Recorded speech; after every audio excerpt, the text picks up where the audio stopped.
बिस्मिल्लाहिर्रहमानिर्रहीम। अस्सलाम वालेकुम। कैसे हैं आप सब लोग? उम्मीद करती हूँ सब खैरियत से होंगे।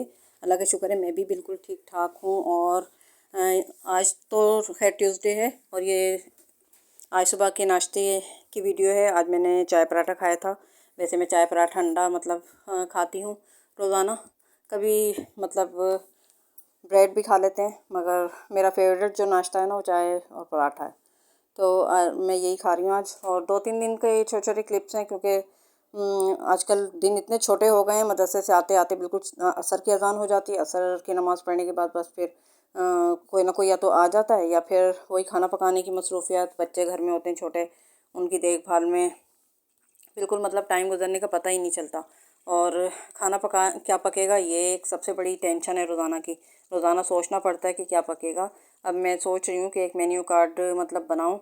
और 2-3 दिन से मैं बना रही हूँ, लेकिन कुछ भी इसमें समझ में नहीं आता कि क्या उसमें लिखूँ और क्या नहीं लिखूँ। क्योंकि जो चीज़ें मतलब कुछ चीज़ें हैं जो बच्चे खाते हैं, मतलब वैसे जो हम लोगों का मतलब दिल चाहता है कि शोरबे वाले सालन खाएं, और बच्चे जो है ना वो चाहते हैं कि बिल्कुल मतलब फ्राई चीज़ें खाएं। चिकन कढ़ाई है जैसे, या उनकी फेवरेट बिरयानी है, पास्ता है, मैक्रोनी, इस तरह की स्पैगेटी वगैरह, ये चीज़ें बच्चों को पसंद है।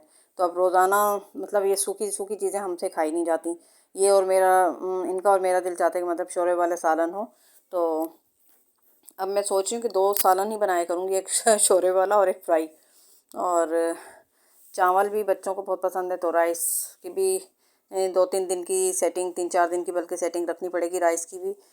तो देखें मेन्यू कार्ड मेरा जिस दिन भी कंप्लीट हुआ है मैं बना के आपको दिखाऊंगी कि मैंने किस तरह का बनाया और किस तरह उसको फिर मैनेज करना होगा। ये कि मेन्यू कार्ड बन जाएगा ना, तो उससे ये आसानी होगी कि आपको सोचना नहीं पड़ेगा कि आज क्या पकाएं। उसमें से देखा और जहन में आ गया कि आज जनाब सब्ज़ी बनेगी और इसके साथ ये बनेगा और वो बनेगा। और ये मसला कश्मीर जो है ना बहुत बड़ा ये हल हो जाएगा। क्योंकि अमूमन मैं शाम में ही बनाती हूँ और दोपहर में मतलब खाली आयरा और हसान नहीं खाना खाते हैं। मैं भी बहुत कम ऐसा होता है कि खाती हूँ, तो शाम में ही खाना बनता है। तो एक टाइम के खाने की ज़्यादा प्रॉब्लम है। और दोपहर में तो बच्चे कुछ भी मतलब वही रात का बचा हुआ खा लेंगे, या फिर कुछ भी अपना ये खा लेते हैं बच्चे।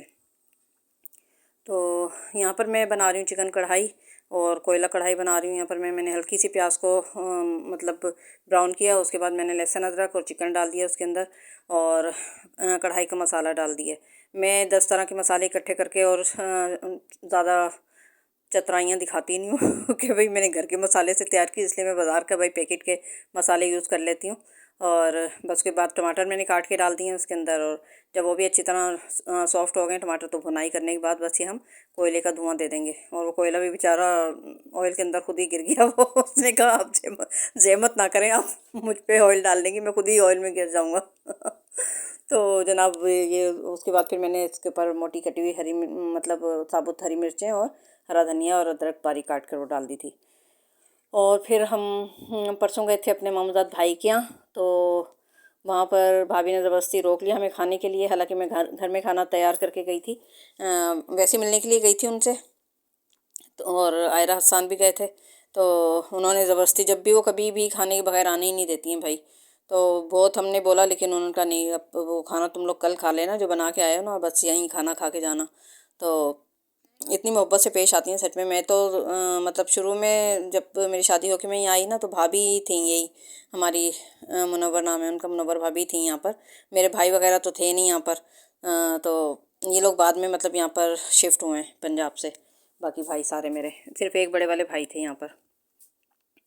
तो मतलब इन्हीं के घर मेरा आना जाना होता था, मैं इनके घर ही जाती थी। और बिल्कुल वो सगी भाभीयों की तरह ही मुझे हमेशा उन्होंने समझा है और डील किया है। यानी नन समझे है भाभी तो हैं वो। और ना हर चीज़ में पूछना और आगे आगे रखना सच में बहुत ज़्यादा वो करती हैं, और बहुत रिस्पेक्ट देती हैं। और हम भी उनकी इतनी रिस्पेक्ट करते हैं जैसा कि वो ज़ाहिर है ये तो करने का कराना है भाई, सीधी सी बात है। वो हमें इतनी वो देती हैं तो हम भी उन्हें बहुत ज़्यादा रिस्पेक्ट देते हैं। और आगे आगे हर बात में हमें वो होता है कि भाभी को ज़रूर पूछना है।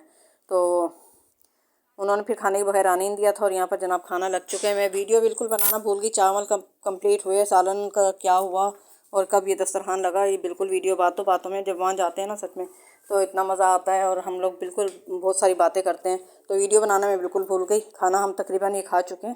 फिर भी मैंने सोचा कि चलें एंड का कुछ क्लिप तो बना लूँ। तो कुछ जगह ऐसी होती हैं वहाँ की जहाँ जाके दिल बहुत खुश होता है, उनमें से ये सर-ए-फ़हरिस्त घर है। चलें जी, अपनी दुआ में मुझे मेरी फैमिली को याद रखिएगा। इंशाल्लाह फिर मुलाकात होगी। अल्लाह हाफ़िज़।